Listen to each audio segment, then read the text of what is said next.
Hola, un saludo a todos. Mi nombre es Uriel Hernández, soy estudiante de octavo semestre de Ingeniería Industrial de la Universidad Nacional Abierta y a Distancia, UNAD, SEAD Corozal. En la actualidad me encuentro suscrito al curso de Legislación Laboral. Bienvenidos. Iniciemos por hablarle acerca de lo que fue el desarrollo del trabajo colaborativo número 1, en el cual realizamos un viaje al interior de la selección de contratación y liquidación de la nómina de acuerdo a la normatividad vigente, en el cual nos apropiamos y desarrollamos los conocimientos sobre las principales temáticas de la unidad 1 y de la unidad 2, basado en la ley 1607 de 2012, que es la actual reforma tributaria. Todo esto relacionado con el pago de los aportes para fiscales, servicio doméstico, deberes y obligaciones tanto del empleado como del empleador, y todo lo relacionado a este importantísimo tema de nuestro diario vivir.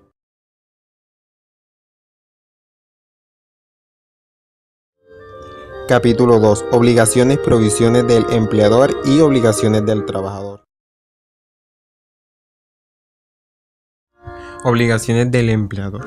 El empleador está en la obligación, en la necesidad de brindar al empleado el mejor y más óptimo lugar de trabajo para que éste desarrolle sus funciones. Una de esas obligaciones o condiciones es pagar el sueldo por el cual fue contratado, cumplir el reglamento y mantener el orden, la moralidad y el respeto a las leyes, prestar los primeros auxilios. El empleado debe estar asegurado, es lo que actualmente conocemos como prestaciones sociales, todo lo que tiene que ver con vacaciones, seguridad, salud, pensión, cesantía. Suministrar al trabajador todo el implemento necesario para que éste desarrolle sus funciones.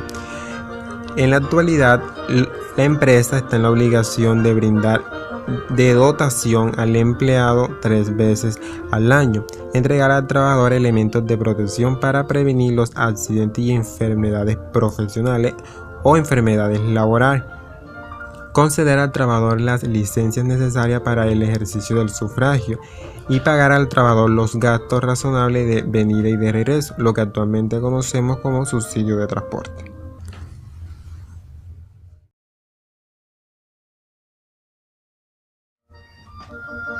Prohibiciones del empleador. El empleador se le prohíbe muchos aspectos que de una forma u otra esto generan poco bienestar al empleado, como por ejemplo deducir, retener o compensar suma alguna del monto de los salarios salvo previa autorización escrita de ello, obligar a los trabajadores a comprar mercancía o víveres en almacenes que establezca el empleador, exigir o aceptar dinero del trabajador como gratificación para que se le admita en el trabajo. De igual forma, imponer a los trabajadores obligaciones de carácter religioso o político, ejecutar o autorizar cualquier acto que vulnere o restrinja los derechos de los trabajadores o que infunda su dignidad.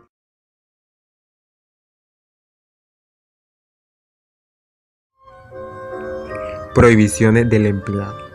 El empleado fue contratado en dicha organización para desarrollar ciertas funciones, simplemente para que ésta de una forma u otra coadyuve al progreso o al desarrollo del objetivo, propósito, meta o razón social o razón de ser de esta entidad. Ese es el objetivo fundamental de su contratación, mas no, él está en la obligación de sustraer de la fábrica los útiles de trabajo sin permiso del empleado, coartar la libertad para trabajar o no, para la afiliación o no a un sindicato, permanecer en él o retirarse, faltar al trabajo sin justa razón, utilizar los útiles o herramientas utilizadas y suministradas por el empleador en objetos distintos al trabajo contratado, conservar armas en el sitio de trabajo, presentarse al trabajo en estado de embriaguez. Estas son una de las más importantes prohibiciones del empleado.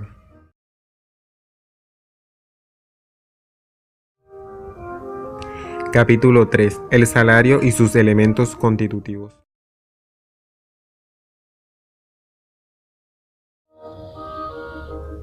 El artículo 127 del Código modificado por la Ley 50 de 1990 establece que constituye salario no solo la remuneración ordinaria fija o variable, sino todo lo que recibe el trabajador en dinero en especie por contraprestaciones directas del servicio.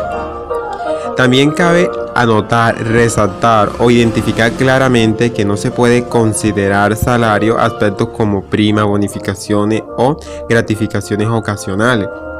Y es muy importante saber que no obstante, cuando un trabajador devenga el salario mínimo legal, el valor por concepto de salario en especie no podrá exceder el 30%.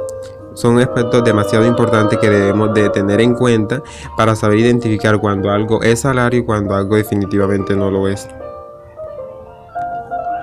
Aspectos como las propinas tampoco constituyen salario y debemos aclarar de que estas no pueden superar el 50% de la totalidad del salario. No obstante, cuando un trabajador devenga el salario mínimo legal, el valor por concepto de salario en especie no podrá exceder el 30%.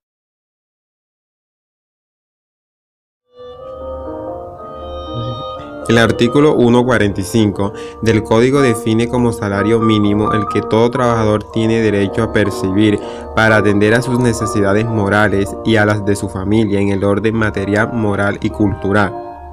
La ley define como salario mínimo convencional es el fijado en virtud de negociaciones colectivas de las empresas. El salario mínimo mensual legal vigente es de 644.350 pesos. Acoso laboral o móvil. Según la Ley 1010 de 2006, el acoso laboral puede acarrear multa entre 2 y 10 salarios mínimos legales mensuales para la persona que lo realice y al empleador que lo tolere. La norma busca definir, prevenir, corregir y sancionar todas las diversas formas de agresión, de trato desconsiderado y ofensivo y en general todo ultraje a la dignidad humana.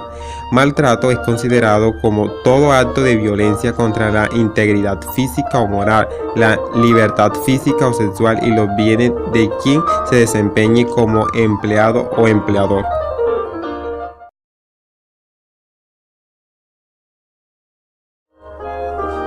He aquí algunas de las más conocidas e importantes formas de acoso laboral. Iniciemos hablando de lo que es la discriminación, entendida como todo trato diferenciado por razones de raza, género, origen familiar o nacional, credo, religión, preferencia política y situación social. Segundo, entorpecimiento. Considerado como toda acción entendida a obstaculizar el cumplimiento de la labor o hacerla más gravosa o retardarla con perjuicio para el trabajador. Inequidad, cuando se asignan funciones que menosprecian al trabajador. Y por último, la desprotección, conducta tendiente a poner en riesgo la integridad y la seguridad del trabajador mediante órdenes y asignaciones de funciones sin el cumplimiento de los requisitos mínimos de protección y seguridad para el trabajador.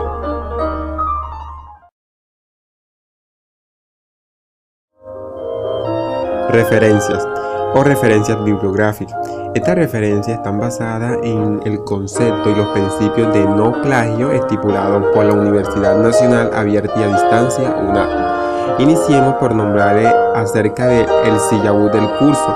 Fue un entorno demasiado importante para la elaboración de este trabajo.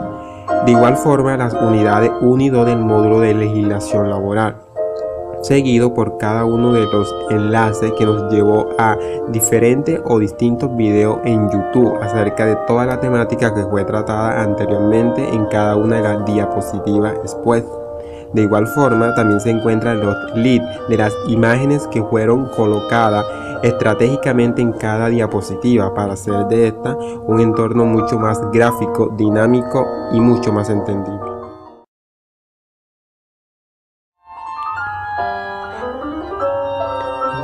Hemos llegado así al final de este viaje por aspectos claves e importantes acerca de lo que es la vida laboral de hoy día. Gracias a todos por la atención prestada. Recuerde que quien le habló fue Uriel Hernández, aprendiz en legislación laboral. Actitud positiva y muchos éxitos. Dios los bendiga.